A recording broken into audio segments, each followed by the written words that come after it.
कनक और शिखर वीकेंड बिताने बैंगलोर से ऊटी जा रहे थे। 3 घंटे के बाद रास्ते में निकल के जहां पहली जगह चाय पीने रुके, वहां चाय वाले ने कहा कि साहब अब कहीं भी रुकिएगा मत, सीधे ऊटी पहुंच के ही रुकिएगा, नहीं तो बहुत रात हो जाएगी।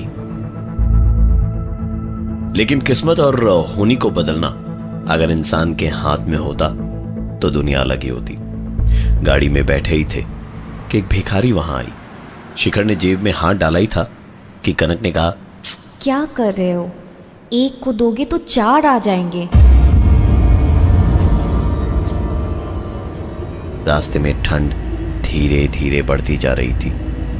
बंद गाड़ी में ब्लोअर चलाने के बाद भी ठंड कम होने का नाम नहीं ले रही थी, और ऊपर से रास्ते में गाड़ी रोक के लगेज में से स्वेटर वगैरह निकालना अगर दिन में होता तो कोई बात अलग थी, लेकिन रात के वक्त कोई सोच भी नहीं सकता था। ये चलते चलते कुछ आगे गए ही थे कि सड़क के एक कोने में शॉल बेचती हुई एक थोड़ी अधेड़ उम्र की औरत दिखी।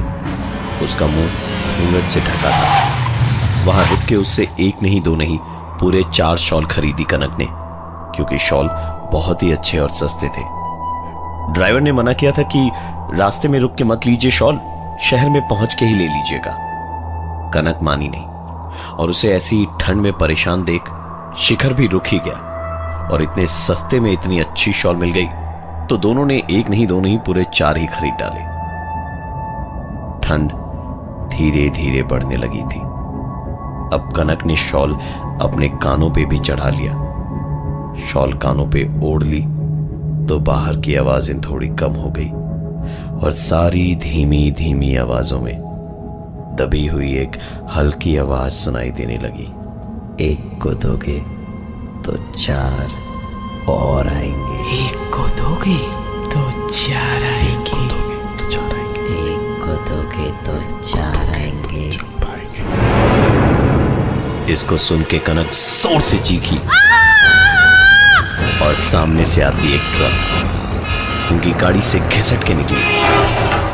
ट्रक का धक्का इतना तेज था कि कनक और शिखर की गाड़ी का बैलेंस खो गया, और गाड़ी आधी खाई में लटक रही थी और आधी जमीन पे।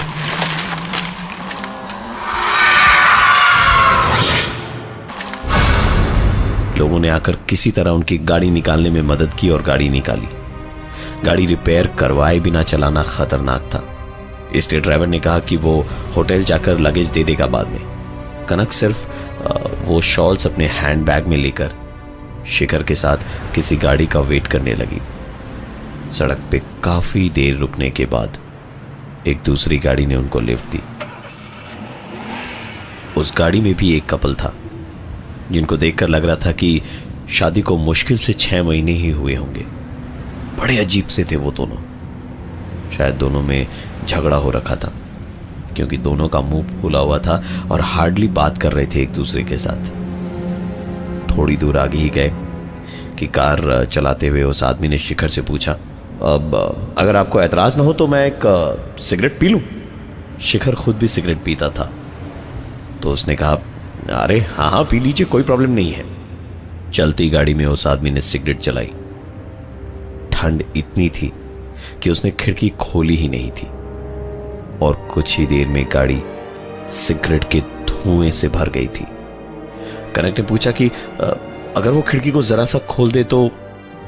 उस आदमी ने कहा, नहीं, खिड़की खोलने की कोई जरूरत नहीं है। पूरी गाड़ी में सिगरेट का धुआं भर गया था। कनक और शिखर खांसे जा रहे थे। शिखर से रहा नहीं गया, तो खांसते खांसते ही बोला, प्लीज गाड़ी रोकी, मेरा दम घुल रहा है। गाड़ी रुकी, और पहली बार वो औरत कुछ बोली। मत मानो तुम मेरी बात कभी भी। इन अनजान लोगों ने तक तुम्हें तुम्हारी सिगरेट की आदत के लिए टोक दिया। कनक और शिखर उस औरत के इतना बोलते बोलते उतर ही चुके थे, और जो आखिरी लाइन उन्होंने उस औरत की सुनी वो थी, शादी के 21 साल हो गए कहते कहते, लेकिन तुम हो कि सिगरेट छोड़ते ही नहीं हो। शिखर और कनक गाड़ी के बाहर खड़े होके यही सोच रहे थे कि ये कैसे हो सकता है कि तभी उस गाड़ी में एक धमाका हुआ और उसमें आग लग गई। कनक जैसे सब देख के पागल हो गई थी। मैंने कहा था ना, वो जोर जोर से मुझे चिल्ला कहीं और के जाना शिखर था। से लड़ रही थी। मुझे ऊटी नहीं आना था। शिखर को इससे बड़ा झटका लग ही नहीं सकता था, क्योंकि ऊटी का प्लान पूरा बनाया कनक ने। होटल और गाड़ी का बंदोबस्त किया कनक ने, तो फिर वो ऐसी बात क्यों बोल रही थी? सड़क पे दोनों खड़े थे। कनक चिल्ला रही थी कि तभी वहां से एक बस गुजरी। शिखर ने उस बस को रोका। दोनों चढ़े और आगे चल पड़े। रात का वक्त था, तो बहुत ज्यादा पैसेंजर बस में थे ही नहीं। दोनों आराम से बैठे हुए थे और अब थोड़ी राहत की सांस ली कि अब आराम से ऊटी तक पहुंच जाएंगे कि तभी पीछे से आवाज आई। शादी के 21 साल हो गए कहते कहते, लेकिन तुम हो कि सिगरेट छोड़ते ही नहीं हो। शिखर और कनक की शक्ल पे डर साफ साफ झलक रहा था। दोनों डरते डरते पीछे पलटे तो वहां वो गाड़ी वाला कपल नहीं, बल्कि वही शॉल वाली औरत बैठी थी और इस बार घूंघट उठा के हंसते हुए बोली, ये शॉल गरम तो है ना? दोनों मिलकर चिल्लाने लगे, गाड़ी रोको! गाड़ी अरे गाड़ी रोको! जल्दी अरे बचाओ, गाड़ी बचाओ! रोको। गाड़ी रोको! बस एक झटके से रोकी गई। दोनों उतरते हैं बीच रास्ते में ही और बस चल के पहाड़ों पर उस अंधेरे में कहीं गायब हो गई। कनक और शिखर ने दौड़ते दौड़ते दो आदमियों को देखा जो आग में अपने हाथों को ताप रहे थे। उनके पास पहुंचकर कनक ने अपना फोन निकाला और होटल फोन करके कहा कि उन दोनों के पास तुरंत एक गाड़ी भेजी जाए। थोड़ी देर में गाड़ी पहुंची और दोनों उसमें बैठे। आराम से बैठ के कुछ 300-400 मीटर ही गए होंगे कि कनक का फोन बजा। इस बार आवाज ड्राइवर की थी। मैडम, वो गाड़ी पंचर हो गई थी, बस मैं 10 से 15 मिनट में पहुंच जाऊंगा, आप लोग वहीं रुकिएगा। कनक डर तो गई थी, लेकिन तुरंत दिमाग लगाया और ड्राइवर से बोली, भैया गाड़ी थोड़ा साइड लगाएंगे, मुझे उल्टी आ रही है। शिखर ये सुन के चौंक गया। कनक ने शिखर का हाथ पकड़ा और उसको लेके गाड़ी से उतरी और चिल्लाई, शिखर भागो, ये होटल की गाड़ी नहीं है। वो ड्राइवर रिवर्स गियर में गाड़ी चलाता हुआ पागलों की तरह उनके पीछे आ रहा था और बोल रहा था, अरे गाड़ी में बैठिए ना। हाँ, उतर क्यों गए? अरे कहां भाग रहे हैं? बैठिए, बैठिए मेरी गाड़ी में। बैठते क्यों नहीं हो? उस गाड़ी से उतर के दोनों करीबन 300-400 मीटर पीछे की ओर भागे। थोड़ी देर में होटल की असली गाड़ी उन्हें मिली। उसमें बैठ के आखिरकार दोनों होटल पहुंचे। होटल के दरवाजे पर तिलक लगा के वेलकम किया एक औरत ने। रिसेप्शन पे चाबियां देने वाली एक लड़की थी और रजिस्टर में एंट्री करवाने वाला एक लड़का था। रूम सर्विस बॉय उनका सामान लेकर कमरे तक गया।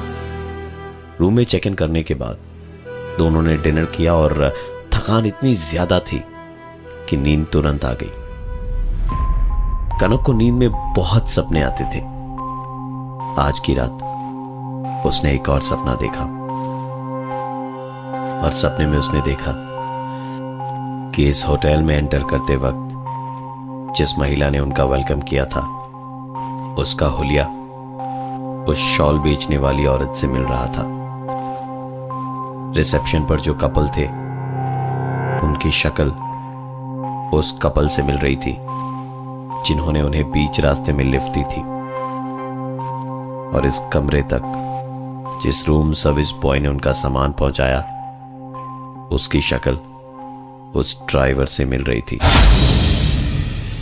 इस सपने से कनक की नींद बीच में ही खुली तो देखा जो शॉल उसने खरीदी थी वो हवा में ऐसी टंगी हुई थी जैसे किसी ने ओढ़ रखी हो। कनक आंखें फाड़ फाड़ के उसे देख रही थी। शिखर को नींद से जगा के जैसे ही लाइट का स्विच ऑन किया तो शॉल जमीन पे गिर पड़ी। दोनों ने झटपट अपना लगेज बटोरा और वहां से भागे और होटल के दरवाजे तक उनके कानों में कई सारी आवाजें गूंजती रही। एक को दोगे तो 4 आएंगे। ये शॉल गरम तो है ना? किसी तरह भागते भागते उन्हें एक गाड़ी मिली। दोनों उस गाड़ी में हड़बड़ी में बैठे और ड्राइवर से कहा, जरा तेजी से भगाओ। कुछ आगे गए ही थे कि एक गाड़ी ने उनकी गाड़ी को टक्कर मारी और उनकी गाड़ी आधी खाई में लटक रही थी और आधी जमीन पे थी। उस घटना को 6 साल बीत चुके हैं आज। खाई में गाड़ी तो मिली थी, लेकिन कनक और शिखर आज भी पुलिस फाइल्स में लापता हैं। लोगों की माने तो ऊटी जाने के रास्ते में रात के अंधेरे में एक कपल को उन्होंने लिफ्ट मांगते देखा है। गाड़ी रोकी तो शायद आपके साथ भी वही हो।